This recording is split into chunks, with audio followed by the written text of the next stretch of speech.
A maior mentira já contada dentro de grandes corporações e bancas jurídicas cabe em 5 palavras. Nós somos como uma família. Nossa, clássica. Chega a dar arrepios, né? Pois é, e o artigo que pauta o nosso Deep Dive de hoje mostra que acreditar nessa frase é, na verdade, o caminho mais rápido para a ruína financeira e profissional de qualquer advogado.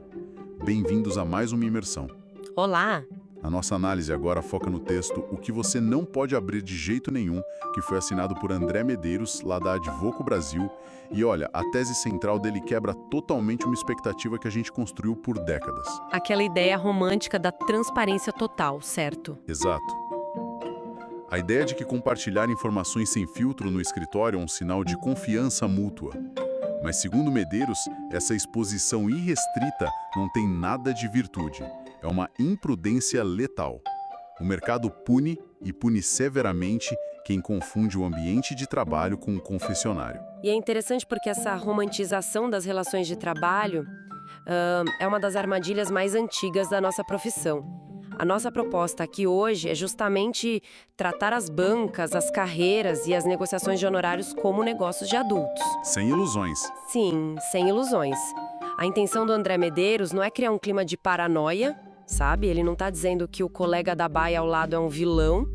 O foco do texto é a gestão cirúrgica da informação. Até porque a gente precisa entender que o controle sobre o que é dito e principalmente sobre o que é retido é o que forma aquela linha divisória entre uma carreira que prospera e uma que fica totalmente estagnada. Com certeza.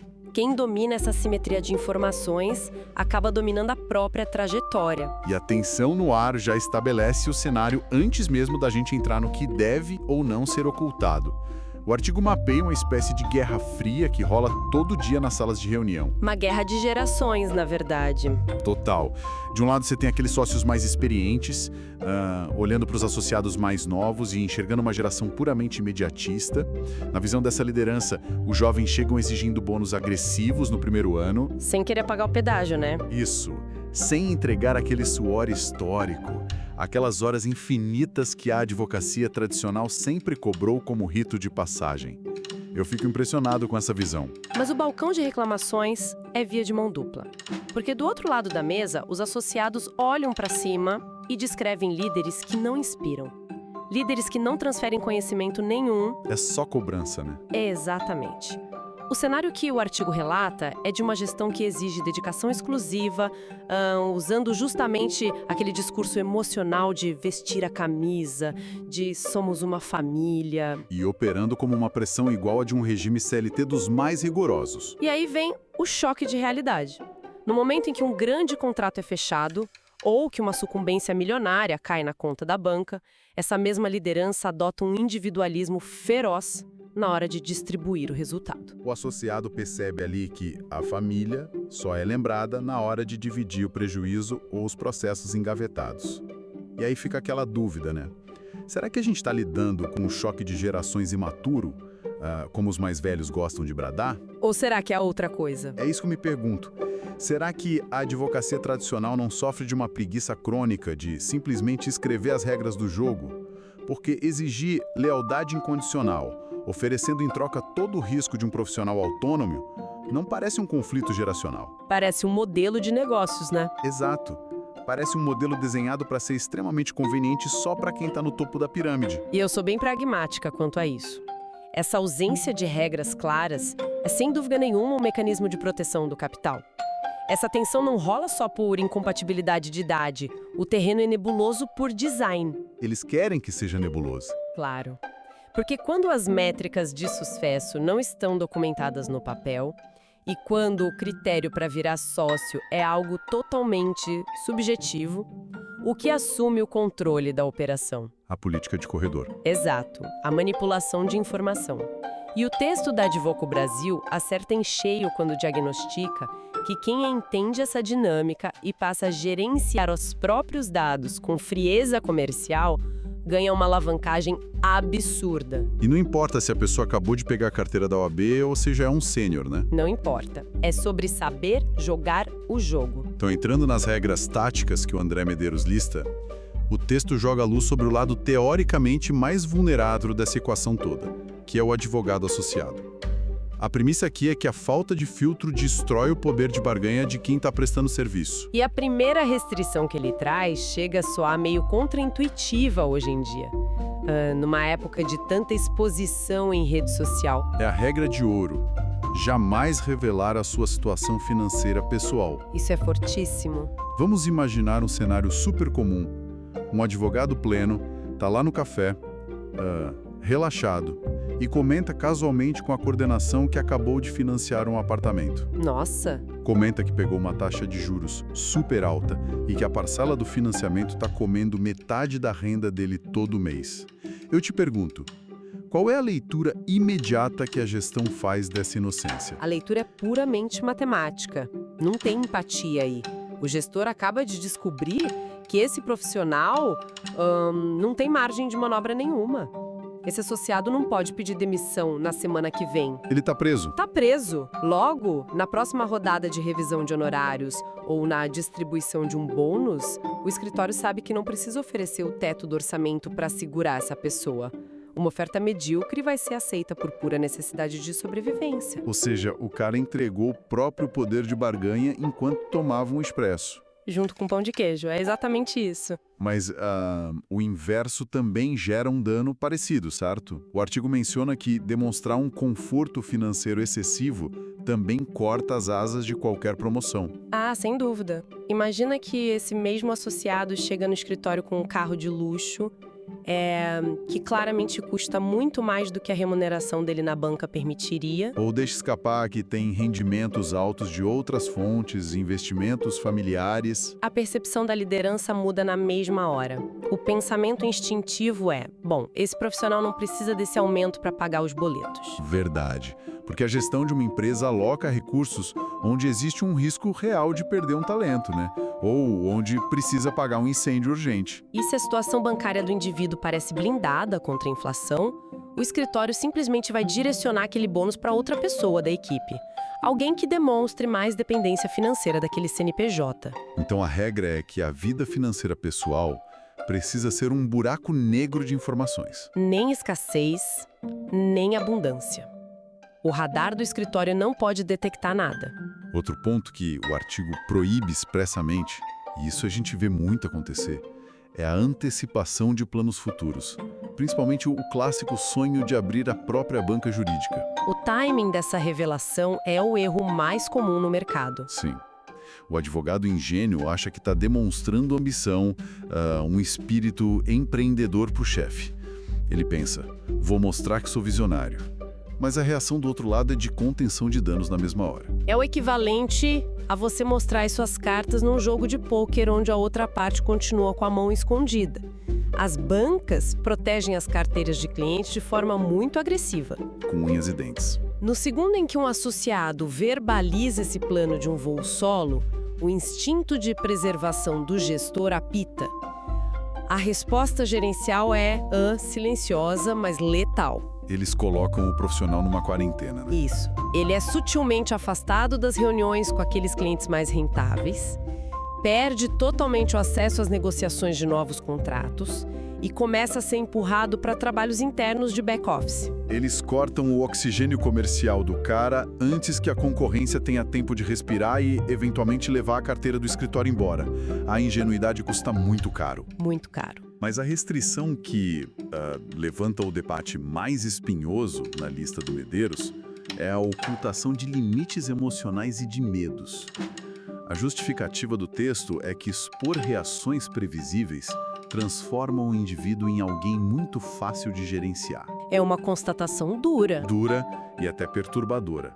Porque se o coordenador sabe o que te causa ansiedade, ele calibra a pressão até o limite exato da ruptura. Agora eu faço o papel de advogado diabo aqui. Esconder esses limites não seria uma forma de validar e perpetuar essa cultura de exaustão que a gente tanto critica? É a primeira coisa que vem à mente, né? Pois é, o profissional não estaria se transformando de forma voluntária num robô faturador de horas, engolindo o próprio estresse só para não demonstrar fraqueza? Eu entendo essa reação. É o que a maioria das pessoas pensa ao ler esse trecho. Mas o pragmatismo da análise do Medeiros oferece uma camada bem diferente. A ideia não é endossar o burnout ou sugerir que a gente haja como uma máquina sem sentimentos. Tá, então qual é a lógica por trás disso? O cerne da questão é entender que a sala de reunião do escritório não é uma extensão do consultório do seu psicólogo. O advogado, dentro dessa dinâmica contratual que a gente está descrevendo, opera como uma unidade de negócios. Entregar os seus gatilhos emocionais de bandeja é entregar o controle remoto do seu estresse para a pessoa que assina o seu cheque. Um gestor que é focado só em metas, ele não vai usar essa informação para te proteger. Ele vai usar para extrair o máximo de produtividade. Ele descobre onde fica o seu botão de pânico e aperta até quase acionar o alarme, recuando só uns milímetros antes do seu colapso. Pessoas que são previsíveis geram menos atrito e são muito mais fáceis de conduzir, principalmente em momentos de crise no escritório. Mas essa facilidade de condução raramente significa mais dinheiro no bolso do associado, né? Quase nunca. Ser aquele cara super compreensível e previsível costuma gerar apenas uma coisa: mais volume de trabalho. Aquele trabalho que sobrou dos outros, né? Exato, as buchas que a gestão herda daqueles profissionais mais difíceis e imprevisíveis que eles preferem não confrontar. O antídoto real contra o estresse no mercado jurídico não é fazer desabafo com os sócios sobre a beira de um colapso nervoso. A solução é construir a tal da reserva financeira em absoluto silêncio. Isso. A independência emocional que você precisa ter diante da pressão de um escritório nasce exclusivamente da sua independência financeira estruturada fora dele. A coragem para você impor limites e dizer não exige um lastro bancário. O poder de dizer não tem um preço de tabela. E aí o texto avança para outra armadilha muito clássica: a espera passiva por reconhecimento. E a figura folclórica do sócio de serviço. Ah, o famoso cargo de consolação. Perfeito. É aquele título vistoso que a gestão inventa para segurar um talento sênior, mas sem precisar diluir o capital real da empresa, sabe? O cara recebe um cartão de visitas com um layout novo. Muda a assinatura do e-mail, faz aquele textão emocionado no LinkedIn. E na prática, a estrutura financeira da vida dele continua exatamente a mesma. Estagnada. A única adição real ali é o peso gigante da responsabilidade civil, caso a banca cometa um erro grave num processo. É a entrega do volante de um carro sem as chaves para ligar o motor. Você vai responder pelo acidente, mas não pode decidir a direção que a empresa vai tomar e não tem acesso real aos lucros que a operação gera. O artigo do Medeiros é super taxativo ao afirmar que aceitar essas falsas promoções, que são baseadas em títulos vazios, dilui demais o valor de mercado do advogado. Porque a sua carreira é o seu produto primário. Entregar lealdade cega e ainda assumir risco jurídico sem ter uma contrapartida financeira contratualizada é um erro de negociação primário. O seu valor não tem que ser construído na esperança de um reconhecimento benevolente da chefia. Tem que estar ancorado em entregas visíveis e na capacidade de gerar caixa. Mas a gente está falando muito do associado. Essa simetria de informações não é um problema exclusivo da base.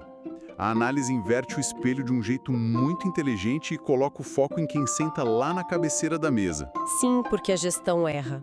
E erra feio. Exatamente. Se o associado tropeça na própria ingenuidade, o sócio-gestor muitas vezes sabota a estrutura inteira por uma falsa noção de liderança comunitária.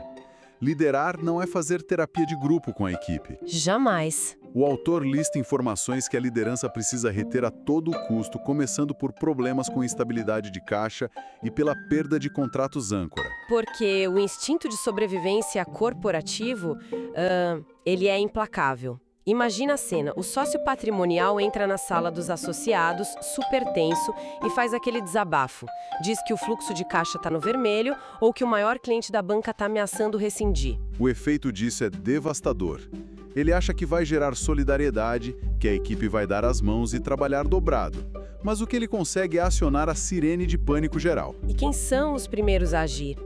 Os profissionais mais competentes. Aqueles que têm alta empregabilidade já começam a atualizar o currículo e sondar o mercado na mesma tarde. Lógico. A equipe nota que o barco tem um vazamento estrutural grave e começa a procurar os botes salva-vidas. E de acordo com o texto da Advoco Brasil, esses botes muitas vezes são os próprios clientes do escritório. É aí que o pesadelo do sócio começa. O desvio silencioso de contatos e oportunidades começa a acontecer porque a equipe simplesmente perde a confiança de que a empresa vai ter dinheiro para pagar os salários amanhã. O sócio, na tentativa de ser transparente, cria a própria concorrência. E a mesma lógica se aplica ao vazamento de divergências societárias. Nossa, isso é um perigo. Muito. Quando a equipe percebe que os fundadores da banca estão em guerra. Tipo, quando fica claro que o sócio da área tributária não suporta o sócio da área civil. Isso abre um flanco político gigantesco. E os profissionais mais experientes da base mapeiam essas trincheiras rapidinho, né? Eles passam a usar a briga dos chefes como alavanca. Ficam jogando o gestor contra o outro para conseguir aprovação de projeto, dia de folga ou condição melhor de trabalho.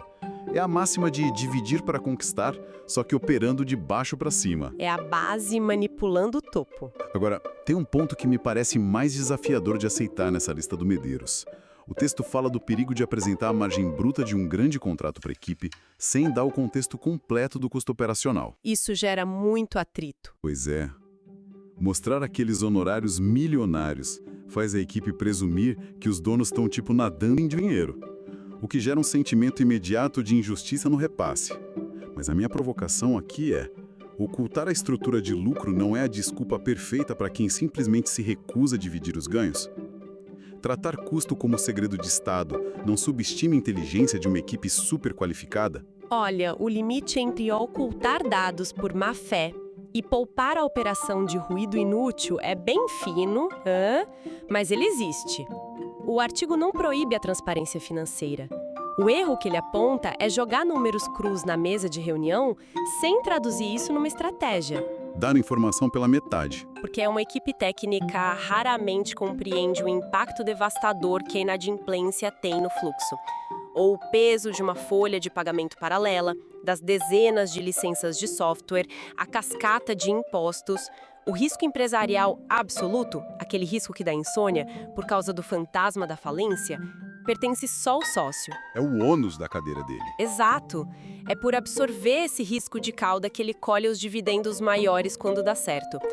Fazer desabafos sobre custo fixo não gera engajamento em ninguém. A função do líder ali é processar a complexidade econômica e devolver para a equipe só o que é útil, direcionamento tático e metas claras. O líder age como um filtro de choque, né? Ele absorve instabilidade e irradia foco. Perfeito! E mudando um pouco a ótica para as ferramentas de trabalho, o artigo da Advoco aponta um erro gerencial que é um atestado de obsolescência rapidíssimo. Tratar a inteligência artificial generativa com ceticismo na frente do time. Isso é um tiro no pé hoje em dia. Total. Se os talentos mais novos percebem que a liderança acha que a IA é só uma modinha do Vale do Silício, o recado não verbal é muito claro. A nossa estrutura está ancorada no passado. E profissionais de alto nível têm pavor de atrelar o currículo a um barco que se recusa a usar radar. E a tecnologia define o teto de inovação do escritório. Esse é um dos pontos mais brilhantes da obra do Medeiros. Pensa bem, a advocacia tradicional sempre funcionou como uma máquina de arbitragem. Compra a hora barata e vende a hora cara. Quase nada e vende caríssimo para o cliente final. Só que a inteligência artificial pulveriza essa pirâmide. Se o sócio assim exige que o estagiário ou o júnior percam dezenas de horas numa pesquisa braçal de jurisprudência, uma pesquisa que a IA faria com altíssima precisão em 5 segundos. Ele está sinalizando uma letargia que é perigosa demais para o negócio. Ele está literalmente queimando margem de lucro. E o pior, ele desmotiva mentes que poderiam estar pensando na estratégia processual, mas que estão presas ali formatando documento e catando súmula. O que nos leva direto para a fase de resolução dessa nossa análise toda. A gente já entendeu que o excesso de informação subjetiva é tóxico e que a falta de atualização destrói qualquer modelo de negócio. Então, qual é a saída prática que o André Medeiros propõe? Ele traz um antídoto que é 100% focado em pragmatismo. Isso. O primeiro passo é o que ele chama de assassinato das percepções vagas. Chega daquelas avaliações de desempenho baseadas em Ah, eu tenho a impressão de que o fulano se esforça bastante. Isso não se sustenta mais. A substituição tem que ser feita por KPIs jurídicos implacáveis. Quantas horas foram efetivamente faturadas? Qual é a taxa de sucesso daquelas teses? Como está a eficiência operacional e o volume de captação? Quando você implementa um plano de carreira baseado em matemática, que tem regras inegociáveis, você arranca a emoção da sala de avaliação. O gestor não tem que simpatizar com as escolhas pessoais do associado. Ele tem que auditar os números que aquele profissional entrega. E é exatamente nesse cenário, onde tudo vira métrica, que o papel da inteligência artificial ganha um peso descomunal. A Advocobrasil não aborda a IA só como um macete para escrever petição mais rápido.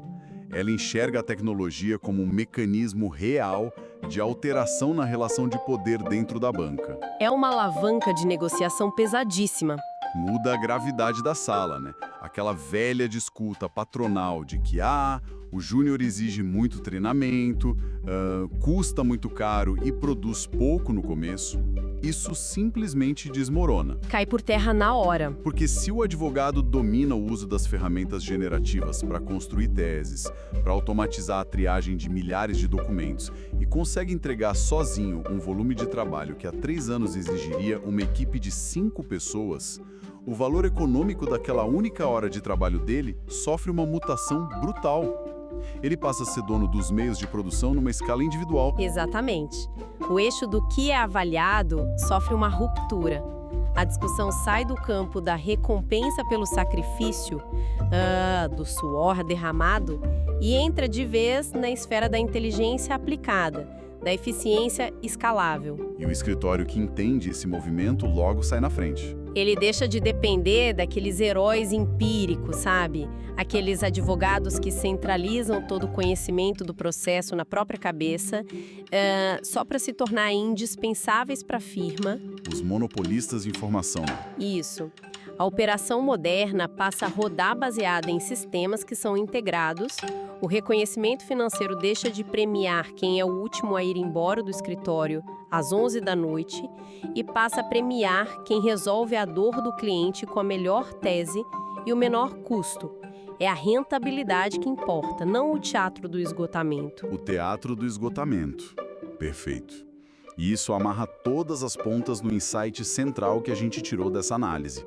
Desconstruindo o texto do André Medeiros, a conclusão incontestável é que relações profissionais sólidas e principalmente lucrativas nascem da clareza dos papéis e de um silêncio muito bem calculado sobre as nossas vulnerabilidades pessoais. A exposição irrestrita é inimiga de uma carreira sustentável. Confiar no escritório onde você trabalha não significa terceirizar a gestão do seu estresse ou da sua conta bancária para os sócios. São realidades que habitam o mesmo ecossistema, mas que não podem se misturar. É um pragmatismo libertador, mas que precisa sair do papel agora, né? Quem acompanha a gente tem que avaliar imediatamente os próprios indicadores, registrar cada vitória para embasar negociações e, acima de tudo, estruturar uma reserva financeira que suporte o tranco de impor posições mais firmes. Parar de tratar as negociações de carreira como se fossem conflitos familiares num jantar de domingo. Exato. São transações comerciais. Tratar sua capacidade intelectual com um negócio autônomo, mesmo que você use o crachá de terceiros, é o único jeito de garantir longevidade e saúde mental na advocacia. O CNPJ do escritório não adota ninguém. E o seu intelecto é o ativo mais caro que você tem. Para encerrar nossa imersão de hoje, eu deixo uma reflexão que vai um pouco além da premissa inicial do Medeiros, apontando direto para a essência de quem trabalha com conhecimento puro. Vamos lá. Se a sua capacidade técnica, a sua habilidade de resolver problemas complexos é o seu produto primário. Até que ponto a lealdade cega a uma placa na parede do escritório está desvalorizando o seu passe no mercado? A verdadeira autonomia na advocacia começa no exato segundo em que exista coragem e, principalmente, o caixa para levantar e sair da mesa quando o contrato não fizer mais sentido. A reflexão fica no ar para quem está com a gente. Até o próximo Deep Dive.